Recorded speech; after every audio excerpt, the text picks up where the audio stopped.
when my father passes, I will inherit hundreds of millions of dollars. Impressed, she took his business card. 3 months later, she married his father.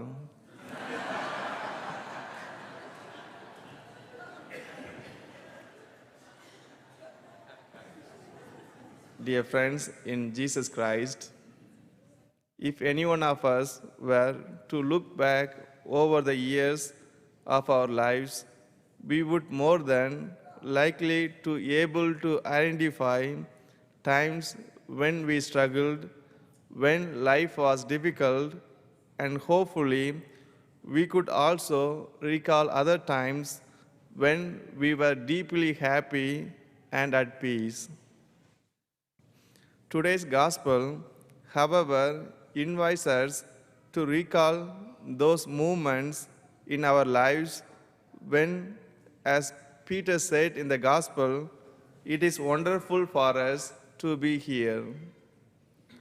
We can be good to remember those good, life-giving moments and go back to them and keep drawing life from them. What was it about his experience on the mountain that made Peter say, "It is wonderful for us to be here"?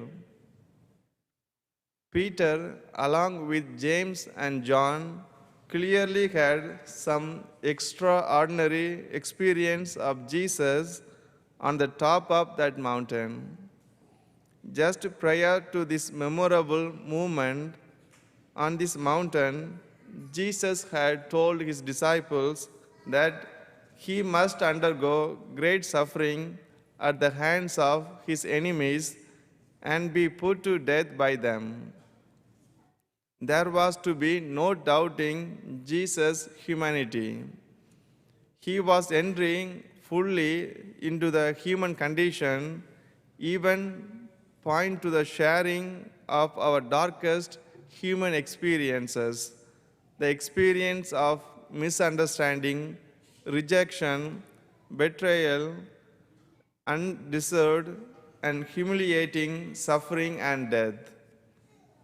However, on the mountain, Peter, James, and John had an experience of other side to Jesus, his affinity with the heavenly world, his intimacy with God.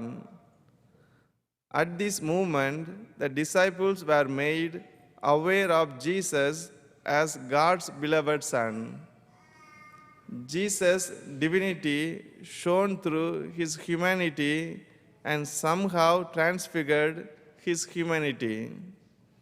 In the life of Jesus, God walked among us, but Jesus' full humanity often made it difficult for people to grasp that Jesus was God with us.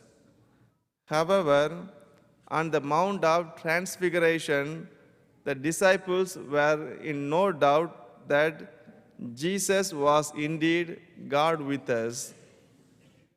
It was such a wonderful experience that Peter wanted to prolong it. Having caught a glimpse of heaven, as it were, he did not want to come back to earth. That is why he blurted out, "If you wish, I will make 3 tents here, one for you, one for Moses, and one for Elijah." We can understand Peter's reaction. When we had a similar experience in our own lives, when we say to ourselves or to others, "It is wonderful for us to be here," we too want to prolong the moment. We cherish loving family gatherings, a baby's first smile, sunrises and sunsets, experience of deep prayer. There are many life experiences that we wish could never end, yet we also know in our hearts of heart that such a moments always pass, just as this movement passed for Peter, John, and James. The three disciples did not need to remain on the mountain to experience God's presence with us. Jesus remained Emmanuel, God with us, when they came down on the mountain. Even as he hung from the cross, Jesus was God with us. Today's gospel suggests that the risen Lord, the Emmanuel, is with us in a special way in and through his word. The message from God to his disciples on the mountain was, listen to him. We listen to Jesus in a way that we listen to no one else because of who he is, the suffering Son of Man, who is also beloved Son of God. We cannot have the experience that Peter, James, and John had on the mountain. However, we can all listen to Jesus' word as it comes to us in scriptures, especially in the Gospels. We can allow the words he spoke to shape our lives, to enlighten our minds, to warm our hearts, to guide our steps. Jesus' words found expression in the life he lived.